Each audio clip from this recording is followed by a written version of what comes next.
नमस्कार, मैं मनोरमा बंसल, भागवती सरस्वती विद्या मंदिर इंटर कॉलेज मुजफ्फरनगर। आज हम सामाजिक विज्ञान में नागरिक शास्त्र के अंतर्गत भारतीय संविधान के बारे में समझेंगे। सबसे पहले हम समझेंगे संविधान है क्या, संविधान किसे कहते हैं। तो संविधान कानूनी दस्तावेज है। किसी देश की शासन व्यवस्था को चलाने के लिए हम कुछ नियम कानून बनाते हैं, उस नियम कानून के संग्रह को हम संविधान कहते हैं। सही है, संविधान कहते हैं। अब है भारतीय संविधान का निर्माण कब कैसे हुआ। आज़ादी से पूर्व भारत में अंग्रेज़ों का राज था।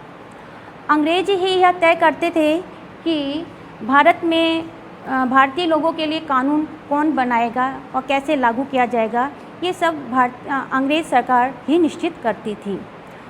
और भारतीय जो नेता थे उन्हें यह बात सही नहीं लगी कि हमारे देश में कोई बाहर का नियम कानून बनाए।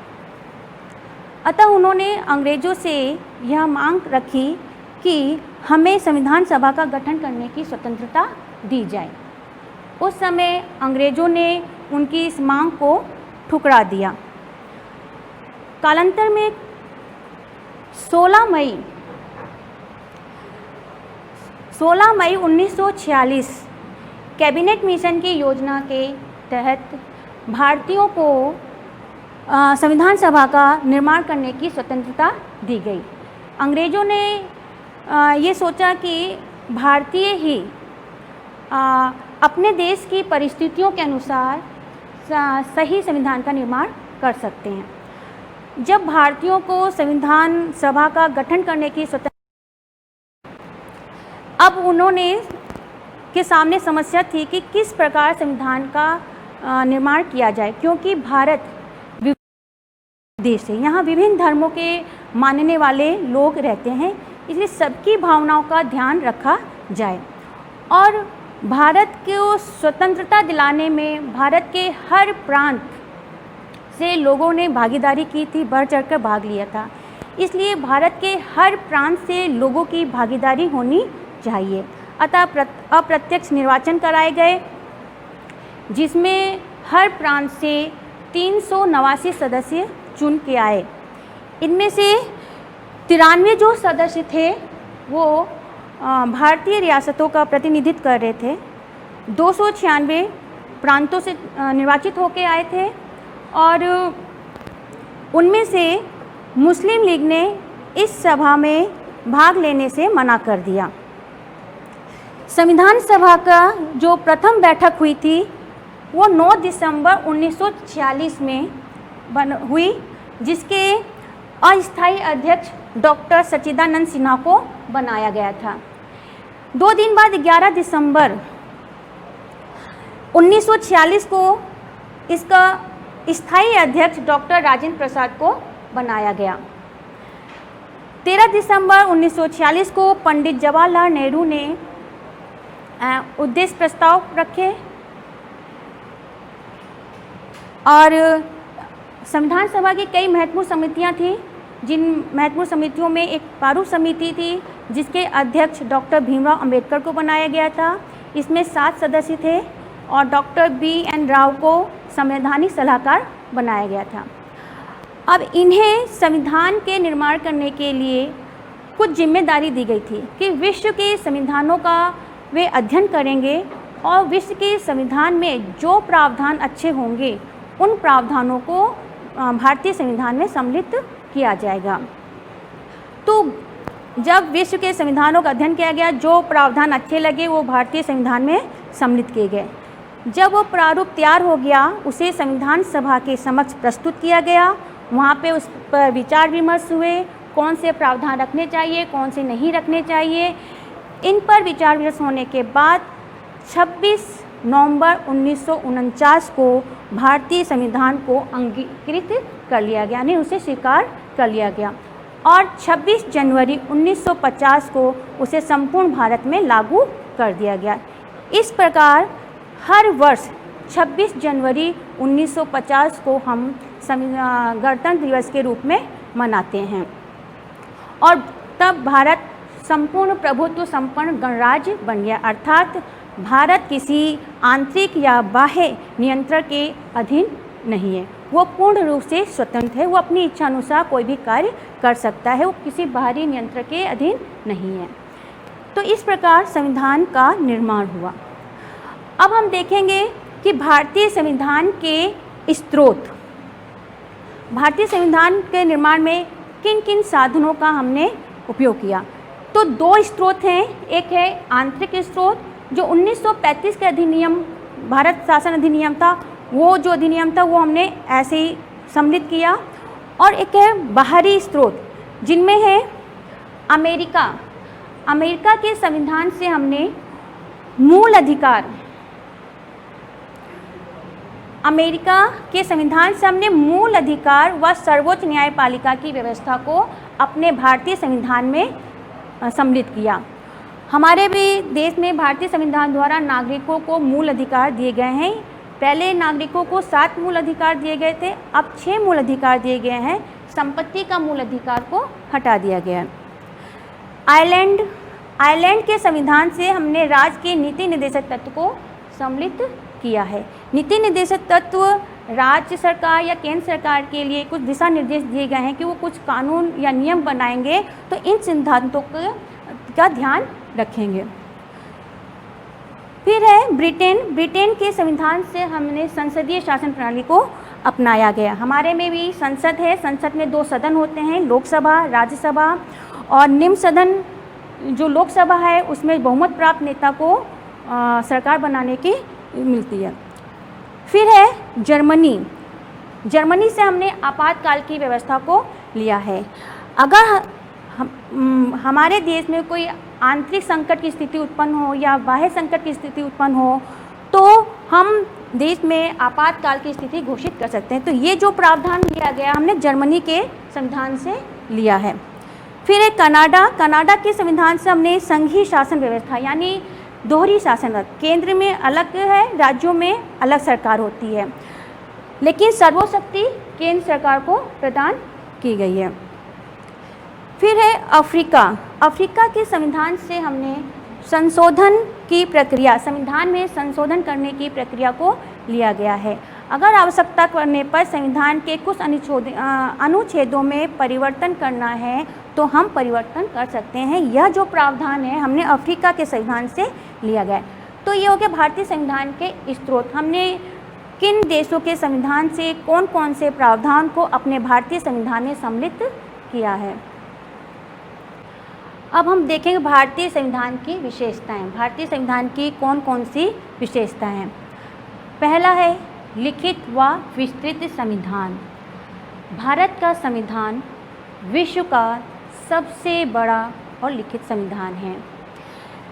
भारत के संविधान को बनने में 2 वर्ष 11 महीने और 18 दिन का समय लगा, जिसमें 395 अनुच्छेद, 8 अनुसूचियाँ और 22 भाग थे। आज वर्तमान में इसकी संख्या और भी हो गई है।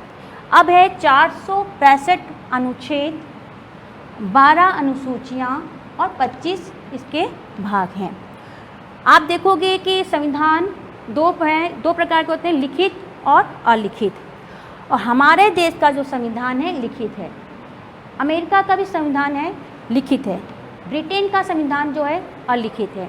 वहाँ परंपराओं के तहत कानूनों का पालन किया जाता है। तो हम देखते हैं कि भारत का संविधान विश्व के संविधान से सबसे बड़ा और लिखित संविधान है। दूसरा है कठोर व लचीला संविधान। भारत का संविधान कठोर होने के साथ साथ लचीला है। इसका मतलब है कि भारतीय संविधान द्वारा जो नियम, जो अनुच्छेद बनाए गए हैं उसमें हम परिवर्तन कर सकते हैं, लेकिन परिवर्तन की जो प्रक्रिया है वो कठोर है। संसद में 2/3 सदस्यों के सदन द्वारा पारित हम संविधान के किसी अनुच्छेद में परिवर्तन कर सकते हैं।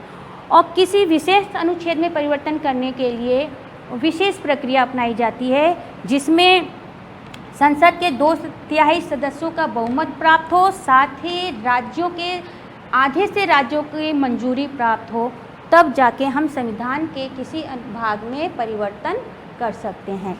तो हम देखते हैं कि भारत का संविधान लचीला होने के साथ साथ कठोर है। विश्व के कई ऐसे संविधान हैं जहां बहुत ज़्यादा लचीला है, जो भी आए उसमें हम आराम से परिवर्तन कर सकते हैं। कहीं है बहुत कठोर है, जो नियम कानून बना लिए गए हैं आज के समय के अनुसार उसमें बदलाव नहीं कर सकते, लेकिन हमारे संविधान में उसको बीच का प्रावधान को अपनाया गया है। तो हमारा भारत का संविधान कठोर व लचीला है। फिर है धर्मनिरपेक्ष राज्य। संविधान द्वारा धर्मनिरपेक्ष राज्य की कल्पना की गई है, यानी तटस्थता की नीति अपनाई गई है। भारत एक धर्मनिरपेक्ष राज्य है, यानी भारत का अपना कोई विशेष धर्म नहीं है, क्योंकि भारत में विभिन्न धर्म के लोग रहते हैं। तो किसी भी विशेष धर्म को महत्व ना देते हुए सभी धर्मों को समान महत्व दिया गया है। भारत की नज़र में सभी धर्म क्या हैं? समान है। तो भारत एक धर्मनिरपेक्ष राज्य है। फिर है मौलिक अधिकार की व्यवस्था। हमारे संविधान में नागरिकों को कुछ मूल अधिकार दिए गए हैं। ये जो मूल अधिकार के जो प्रावधान है, ये अमेरिका के संविधान से लिया गया है। भारत में भारतीय नागरिकों को पहले 7 मूल अधिकार प्रदान किए गए थे। 44वें संवैधानिक संशोधन द्वारा संपत्ति के मूल अधिकार को हटा दिया गया। अब वर्तमान में भारत के नागरिकों को 6 मूल अधिकार दिए गए हैं। इन 6 मूल अधिकार में समानता का अधिकार है, धार्मिक स्वतंत्रता का अधिकार है, शोषण के विरुद्ध अधिकार, यानी भारतीय नागरिकों को अपने व्यक्तित्व के विकास के लिए ये 6 मूल अधिकार प्रदान किए गए हैं। भारत का नागरिक कहीं भी भारत के कुछ हिस्सों को छोड़कर कहीं भी आ जा सकता है, कोई भी व्यवसाय को अपना सकता है, अपने विचारों को अभिव्यक्त कर सकता है, किसी भी धर्म को अपना सकता है और उसकी योग्यता के अनुसार उसे कोई भी व्यवसाय अपना सकता है। मतलब किसी के साथ कोई किसी प्रकार का भेदभाव नहीं किया गया। तो ये है मूल अधिकार, ये हमने अमेरिका के संविधान से लिया है। फिर है नीति निर्देशक तत्व। नीति निर्देशक तत्व हमने आयरलैंड के संविधान से लिया गया है। नीति निर्देशक तत्व राज्य सरकार और केंद्र सरकार के लिए कुछ निर्देश दिए गए हैं कि राज्य सरकार और केंद्र सरकार जो भी नियम, जो भी नीति बनाएंगे उससे राज्य के नागरिकों का अधिकतम लाभ हो, यानी लोक कल्याणकारी राज्य की स्थापना हो। तो ये हमने आयरलैंड के संविधान से लिया है। फिर है इकहरी नागरिकता। भारत के नागरिकों को इकहरी नागरिकता प्रदान की गई है। भारत में संघीय शासन व्यवस्था के लक्षण देखने को मिलते हैं, यानी केंद्र में अलग सरकार है, राज्यों में अलग सरकार होती है। तो इसका मतलब ये नहीं है कि राज्यों की अलग नागरिकता मिलेगी और केंद्र की अलग नागरिकता मिलेगी। भारत का रहने वाला व्यक्ति वो भारत का नागरिक कहलाएगा, ना कि राज्य का। क्योंकि और जगह है अमेरिका में दोहरी शासन व्यवस्था है, वहाँ केंद्र की अलग नागरिकता मिलेगी, राज्यों की अलग नागरिकता मिलेगी। ब्रिटेन में क्या है? इकहरी नागरिकता है। तो हमारे संविधान में ब्रिटेन के जो इकहरी नागरिकता के प्रावधान को अपनाया गया है। तो भारत का जो नागरिक है वो भारत का नागरिक कहलाएगा, ना कि किसी राज्य का। और राज्य भी किसी राज्य के हिसाब से नागरिकों के साथ कोई भेदभाव नहीं करेगा। तो यह है इकहरी नागरिकता का प्रावधान। फिर है वयस्क मताधिकार। हमारे देश में नागरिकों को वयस्क मताधिकार का प्रावधान रखा गया है, यानी भारत में किसी भी नागरिक को, चाहे वह किसी भी जाति का हो, चाहे किसी भी लिंग का हो, किसी भी धर्म का हो, किसी भी संप्रदाय का हो, किसी भी वर्ग का, अमीर हो गरीब है, सभी को समान रूप से वयस्क मताधिकार प्रदान किया गया है। यानी उनके हर व्यक्ति के एक मत का मूल्य सामान्य है, सभी व्यक्ति को वोट डालने का अधिकार दिया गया है। फिर है संसदीय शासन प्रणाली। हमारे देश में ब्रिटेन के संविधान से ये संसदीय शासन प्रणाली के प्रावधान को अपनाया गया है। संसदीय शासन प्रणाली उस शासन को कहते हैं जिसमें संसद होती है, संसद में 2 सदन होते हैं, लोकसभा और राज्यसभा, और संसद का निर्माण लोकसभा, राज्यसभा और राष्ट्रपति से के होता है। तो हमारे संविधान में ये जो प्रावधान लिया गया है वो ब्रिटेन के संविधान से लिया गया है।